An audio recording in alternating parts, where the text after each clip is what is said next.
Oh my God, DeDe got a podcast? What? DeDe got a podcast. What's the tea? What's the vibe? What's the hype? Yeah, we live. Talk a little this, a little bit of that, a little bit of love, a little bit of ratchet. That's DeDe. Go DeDe. Go DeDe. Go DeDe. You a bad bitch. You a savage. Making money is a habit. So let me tell you guys something. I'm excited to talk to this guy. We've known him a while. I've known him a long time. He is actor, TV host, media personality, comedian. He does it all. Yes. He's got a brand new podcast. We're talking about comedian Bill Bellamy. Yo, DeDe, what's up, baby? All right. I'm in the building with you. I love your enthusiasm. You always have such good energy, and you doing your thing, DeDe. I mean, you what? 20 years running. Ain't no days off for DeDe. None at all. But let me tell you something. Before we even get started, I'm mad at you. What I do? Let me tell y'all something. So, Bill Bellamy, you got the brand new podcast. Correct. Right? It's called Top Billing. Top Billing. How long you been doing the podcast? We are on our 4th episode. We were #1 new podcast on Spotify, and we in the top 30 on Apple Music. So we came out swinging. You sure did. Now, I congratulations to that. Now, the reason why I'm mad at you, I'm gonna tell you why, Bill. And most people don't know this.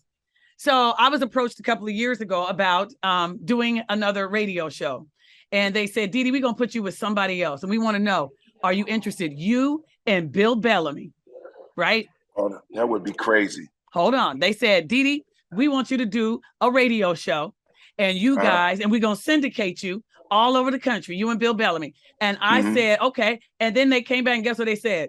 Bill ain't interested in doing radio. I said, what? My opportunity is gone? No, it was, I know exactly what you're talking about too, because it was a moment, right, when Michael Baisden got fired or something, and there was a gap because I got a phone call about it, and it was like, yo, man, you can go right into syndication. We want to get you with a girl that's seasoned already. I remember I was like, oh yeah, DeDe is bananas. And then it was like, well, it was two things. It was scheduling, and then it was another movie that I was doing, and I was like, And then you know what they told me? Well, you could do it. What did they say? They said, Bill said he ain't trying to get up that early in the morning. They said LA is hard. You're based in LA, right? Yeah, that's what they told me. They said, well, 4 a.m. is not so bad. You'll be done by 7. I was like, no, I'm all right. Yeah, but honestly, so then when I look up and I said, and he's doing now podcasting, which is a lot similar to radio, but I get it. You don't have to be up at 2 a.m. And the cool thing about my podcast, though, is that I'm able to film it in LA in the afternoon, and I can do like three episodes in a day. Right. And we release them every Wednesday on Spotify and Apple Music, and on Thursday the video comes out on YouTube.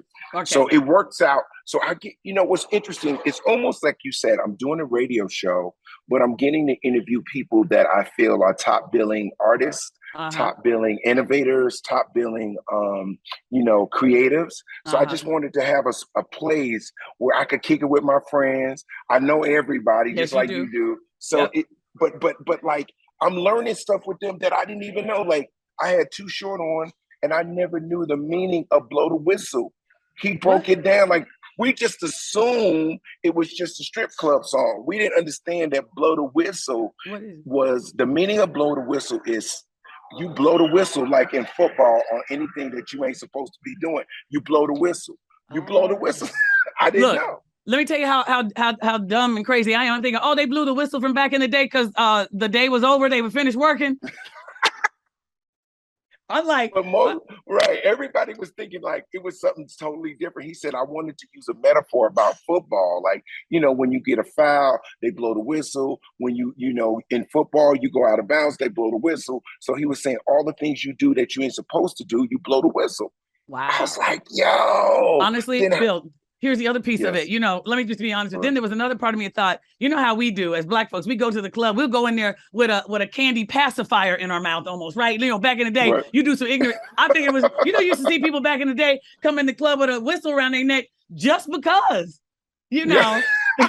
right? But you know what I'm saying? They would just do it just because. Yeah. I mean, that's my favorite word. Okay. Do it like short. Let me ask you a question though, because right now I'm looking at you and I'm noticing, let me see your hands. Where's your wedding ring? I don't wear my wedding ring. Why?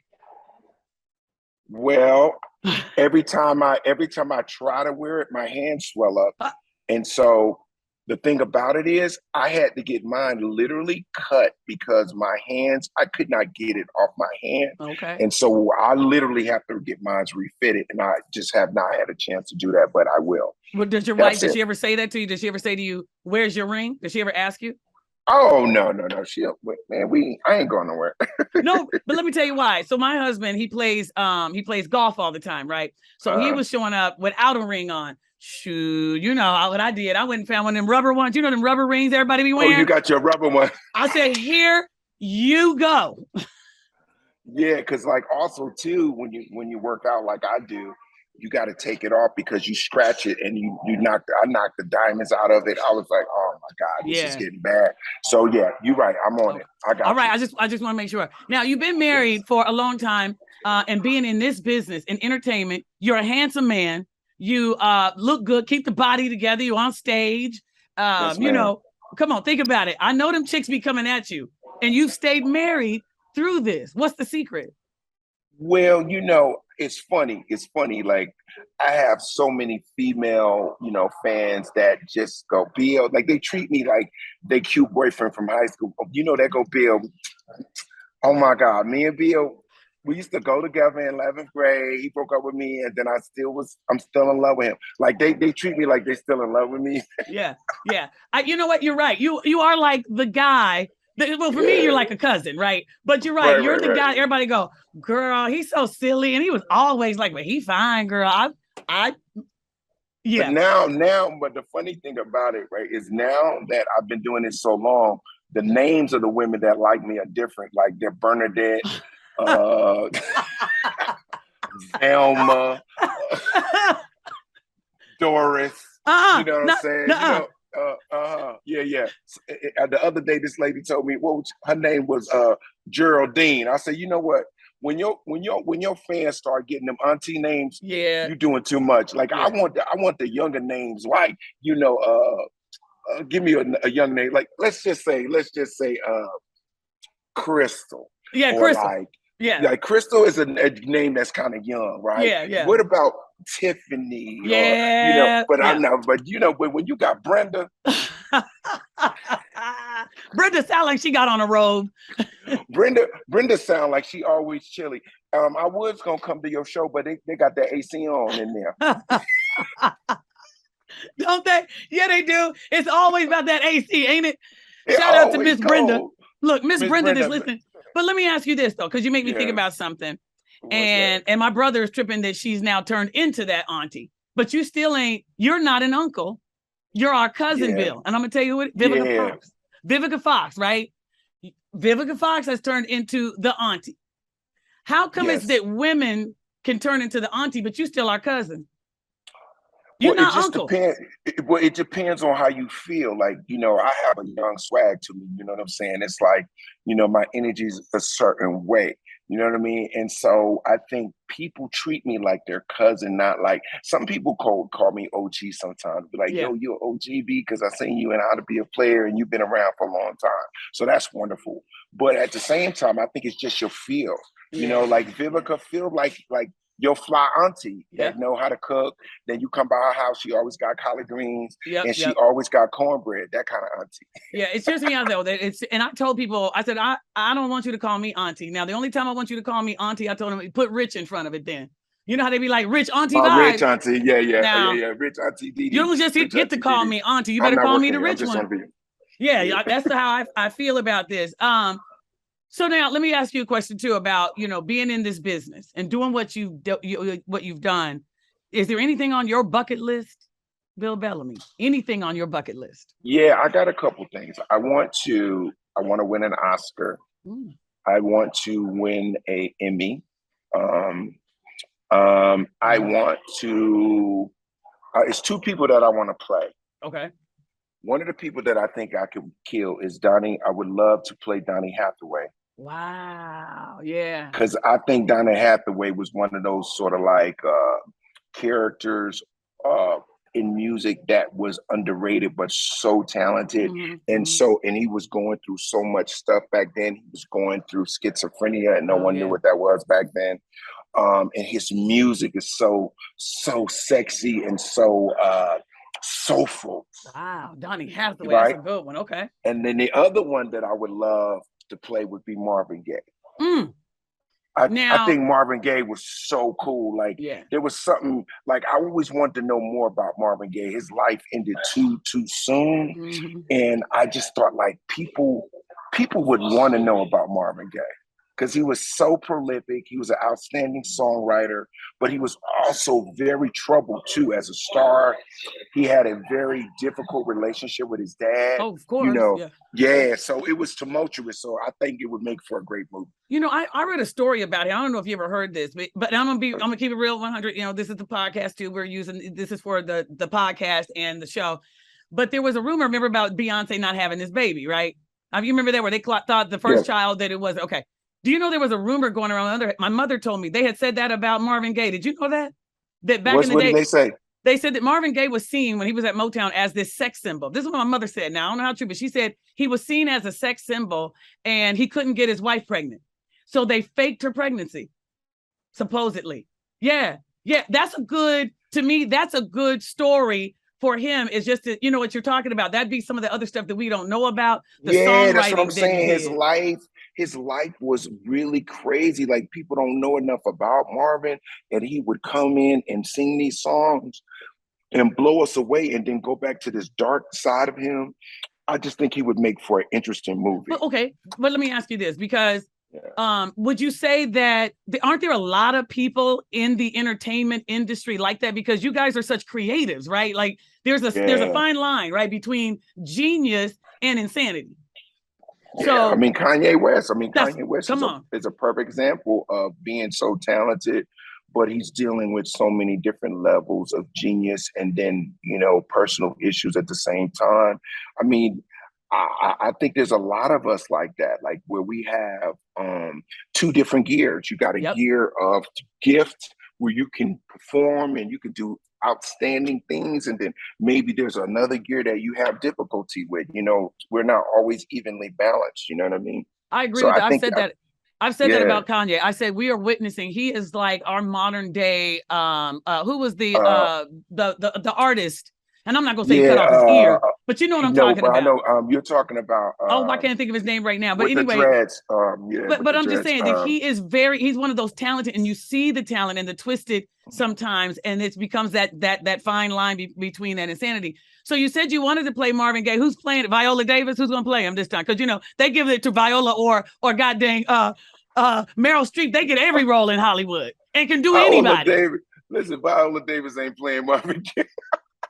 Hey, but Bill, I tell everybody. You're wrong. Hold on. I tell everybody on the air that when we finally see the Martin Luther King story come to the big screen, it's going to be Meryl Streep, because they give this woman every role and gets every Oscar. Every good role. Like there's only so many really meaty sort of Black heroic characters that I think we have. You know, Obama is one of them. You know, Martin Luther King, obviously. In music, Prince, Michael Jackson. Like, you know, these people that are incredible. Like, imagine somebody doing the Barry White story. We don't know nothing about Barry. We just know the voice. My last, my everything. Come on now, hit that. But Bill, to all my dreams. You know what? That's where you come in. Top Billing. You know what Top Billing starts doing? Top Billing starts producing a lot of these musical, documentaries or movies. I'm gonna do Marvin Gaye though. I'm gonna do it. I'm gonna figure out a way, because there's only a few guys that have the persona. I heard that Usher was interested in playing it too. Right. But I think the edginess of it, I could like really just get into that side outside of the music that nobody never seen on that part of Marvin. You know what I'm saying? I love it. So how do you get into like your acting in roles? Like, I mean, how long does it take you to memorize the scenes and all that and stuff like that? How long does it take for you?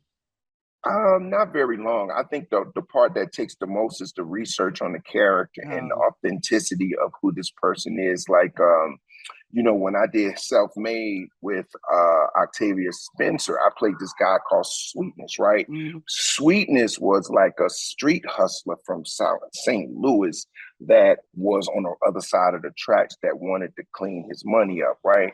But he was a snake. So I utilized the character of the snake to play Sweetness. So you gotta, so you know what I'm saying? So like you look at him, he looks smooth, he's sweet, but he a snake. He move a certain way. He talk a certain way because he's always trying to get up in he's always trying to steal an opportunity. So I was able to encompass that kind of feeling with him. And then, when I was doing Love Jones, I played Hollywood. Hollywood was just a hater. His whole inner being is jealousy and envy. So when you just sink into the energy of envy and jealousy, that's why people hated me. It was like, oh my God. Who knew back in the day we were watching you on MTV that you had this much range? Yeah, you just don't know. That's why you gotta pick roles that you think that you can really put some personal, piece of you in it. Like some of it has to be authentically you. So you'll grab a piece of your natural, what it is that you have, and you add it to the character. So let's talk about this though, because and I'll be honest with you, I'm tired of talking about Will and Chris Rock, right? And the reason why I'm tired of it, because I want it to go on, because I like both of them. And I hated what we all witnessed, right? Correct. And I'm just looking at it now. Now everybody, letting the smoke die. I saw, you saw what Will Smith had to say, which I go, man, this dude. He impresses me a lot, though, with the way he handles certain things. Will Smith does to me, right? And the transparency when he came out and said what he said, right? You saw that a couple of days ago when he came out with the apology. Again, and he's apologized again, right? What do you think is getting ready to happen through all of that? What do you see happening next for both of these guys? You think they'll ever sit down? You think, I said it would be great if Chris Rock hosted the Oscars and he came out, or Chris Rock was on stage and said, I got a special guest. I think eventually it will definitely smooth out. It just takes time. It's one of those things that it's like it's kind of in our mind forever. But I think moving forward, Will make more movies and do great things. And Chris will continue to be the rock star that he is as well. It's just unfortunate that it happened in front of all of us, so it's like, we just need time. He made a big mistake. He owned up to it, and hopefully he'll never do anything like that again. I mean, that's all we can do. We just got to let time, heal it. It was embarrassing to the culture. We all know that we felt, Black people, when something happened to us, we feel it personally. Like Brittany Griner, they giving her 9 years for oil. That's tight. Like, come on now, stop playing. And they got this woman over there who, she ain't walking around with kilos or, come on now. And I know it's and it gets it hurts all of us, right? We all end up going, come on, and figuring out what we can do. It's just not fair. It's just not fair. And like, it wasn't fair what happened with Will and Chris, but we love them both. They are us and we are them, and so, hey, let's pray for them. Let's push it forward. Let's, pray for Jada. Pray for her too, Let me tell you something. Who was the comedian who was on Earthquake? Comedian Earthquake was on with us right after it happened, right? And he was going in on Jada. And finally, Will, I had to stop him. I did. I said, I'm going to tell you something. I got to let you, I can't. I said, as a woman on of the show that I can't let you go in on this woman, and certainly as an African-American woman. And the fact that everybody kept saying it was her fault. I just thought, why don't y'all stop? Here was a woman who was just supporting her husband. She wasn't there as an actress. She wasn't there. She didn't get up there. That was a woman supporting her husband. And I get where she may have felt a certain way, where guess what? There was a lot of other actresses in there with their husband. And some could say D-list, Z-list actresses, but nobody brought them. I said, so leave this woman alone who was just there supporting her husband. I said, it's tough for everybody. The families, everybody's embarrassed, everyone's hurt by it. So, I was being serious when I say, pray for her as well, because she's got to navigate her kids and her husband through it. So, when you have a family, you have more compassion. You see it from different angles than just being famous. You know what I'm saying? I've been famous, 25, 30 years. And I still am a father and a husband, kids. Like, if something happened with my family, like, you feel some type of way. So to me, I wish them all the best, and hopefully that, maybe they, like you said, they'll come out and do something funny and everybody will feel good and it'll be over. Right. Because I think that's what we all want to feel. We want to know they're good, because you know what, you've done that, Bill. You've had disagreements with somebody, but y'all can make it right. You be like, you know what? Yeah. I'm cool. And that's what I think we all want to see. And I hope that happens, because one of the things I'm really serious. I'm a fan of Will, because I remember when him and Jada even sat down and had that conversation about the whole entanglement. But I told everybody, y'all ain't paying attention. See, I'm married, and I saw people who have gone through therapy, number one. And I said, it takes, you got to be bold to sit there and put all your stuff out in front for everybody to see. Yeah, it's crazy. But I said, there was a teachable lesson for our whole community, though. It was a lesson for me as a married woman, as an African-American woman, and my husband. It was a teachable lesson about, see, they were able to get through this and talk through it. And that comes from therapy. Let's go do it. Because this is, I love talking to you about some real stuff, because here's the other thing. You're a funny man. Yes. Every time we see you, you're in a good mood. And this is what I also said about Jada. I said, if this woman is going through alopecia, like she says, and a woman's appearance means a lot to her. We don't know if right before the Oscars, she laying on the floor in her bathroom crying, saying, I don't want to go out.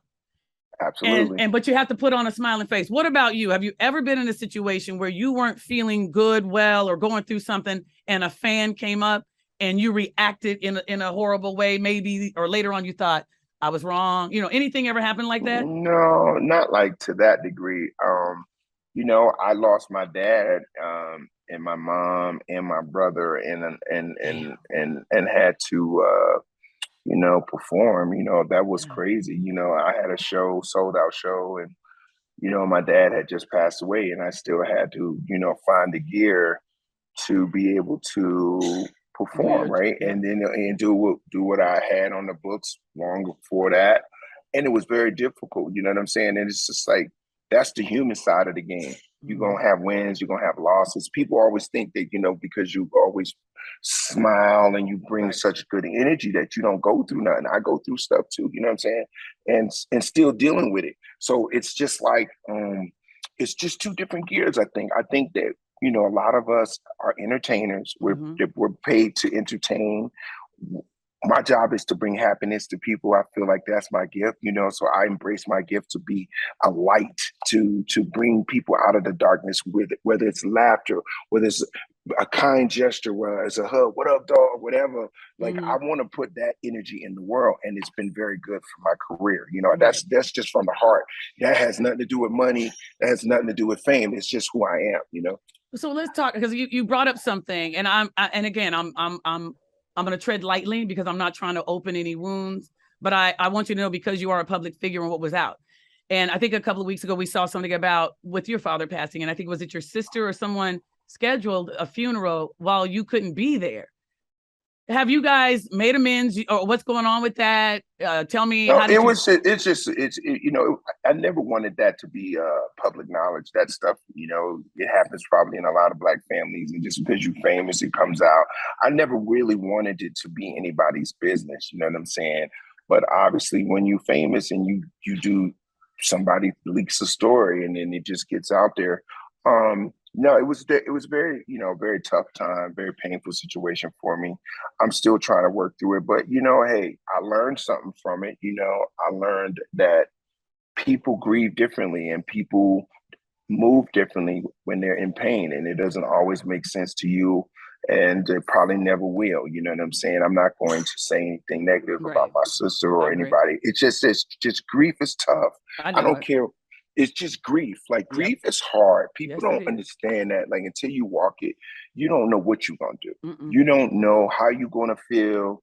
And I pray for any family that has gone through a tough time. It's just, it's just one of those things. And I try to encourage people, as I try to each day get better and like walk through it and stand on my own two strong.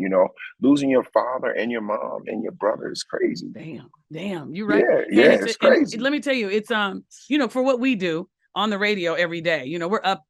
I'm on the air 4:00 in the morning, and people don't realize, let's say there was a fight with the husband, but I got to get on and act like I'm happy. My stepfather passed away. I'm going to, our producer, White Gary, came to work while his mother's in the hospital. We coming to work. Everybody's trying to, because we have this job, and people don't realize sometimes, you know what I mean? That there is something else happening behind the scenes. Days. Like they don't know what DeDe's going through before she steps to the microphone, correct? Yeah. But one of the craziest sayings somebody said to me was, people don't pay for your pain, they pay to be entertained. I agree with that. That's so a good that's one. That's how we do it, D. That's a good quote. All right, that's listen. Why we soldiers. Let me just, I'm not gonna keep you long. I'll play a game with you, okay? So on the DeDe's Dope podcast and on the morning show, we do something called Musically Challenged. So here's our DeDe's Dope Musically Challenged questions. Now, you used to be a VJ, a video, which they don't even play videos no more. Not like that. The only video I saw recently was a video of Ray J and them. No, let me stop. I was going to go into verse and see what you thought. Stop. I won't. I'm gonna let Ray J live. He was holding his baby, so we gotta let him live. Hey, let him go. Hold on a second. He's a new father. Whatever. Wait a minute. But Bill, did you see when they mocked him? They did a spoof and somebody was carrying a baby and the baby was a big ass man. They were carrying the baby and it was a long grown baby. Yo, man, the internet is undefeated. Ain't it? Do you spend time on how many hours? Oh, because your phone will tell you if you got an iPhone. How many hours a week do you think you spend on social media?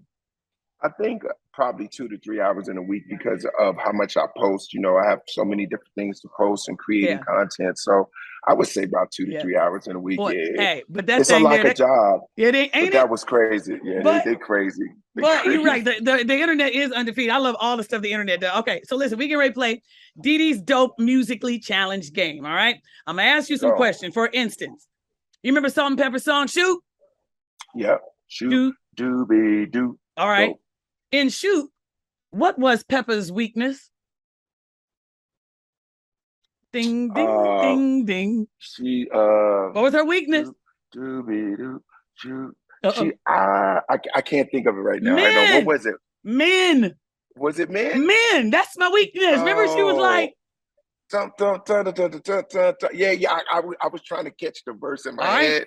I'm sorry. All right. Next one. This is our DeDe's Dope Musically Challenged game. Here we go. What's Too Short's favorite word? Bitch. Yeah. Come on now. That's it. You are correct. Here we go. Now, Bill Bellamy. Here we go. Another musically challenged game. Here we go. What did Cash Money wear with their gator boots? Bling bling. Nope. With the gator boots. I'm gonna tell you. Come on. Cash Money. You ready? What was it? What is it? Gator boots with a pimped out Gucci suit. And I'm so fly. Stay fly. Yes. Damn it. All right. That was a good one. Yeah. All right. This question, I don't know if you're going to get it. Now, it's only one. And again, this is musically correct. This is my DeDe's Dope Musically Correct Challenge. Here we go. Are we ready? All I'm going to say is, who? Let the dogs out. Who? That's good, but nope. Who? I'm going to tell you what they got. You ready? Mike Jones. I wouldn't have thought of that one because the way you said, "Who let the dogs out?" Oh, I know, right.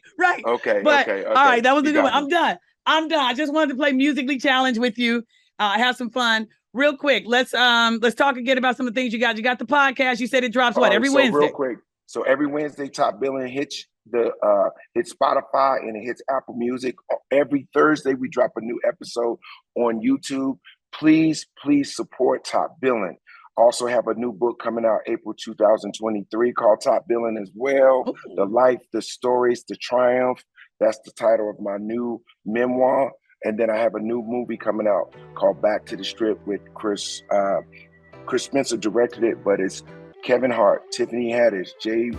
Smoove, it's Wesley Snipes, and it's also Gary Owens. So we got a good one. Nice. Yeah, we got a good movie. I like it. Well, congratulations. You still out here making that money. Come on now. Come on, baby. Come on. Stop playing. Let's go, DeDe. I'm so proud. What's the tea? What's the vibe? What's the hype? Yeah, we live. Talk a little this, a little bit of that, a little bit of love, a little bit of ratchet. That's DeDe. Go DeDe. Go DeDe. Go DeDe. You a bad bitch. You a savage. Making money is a habit.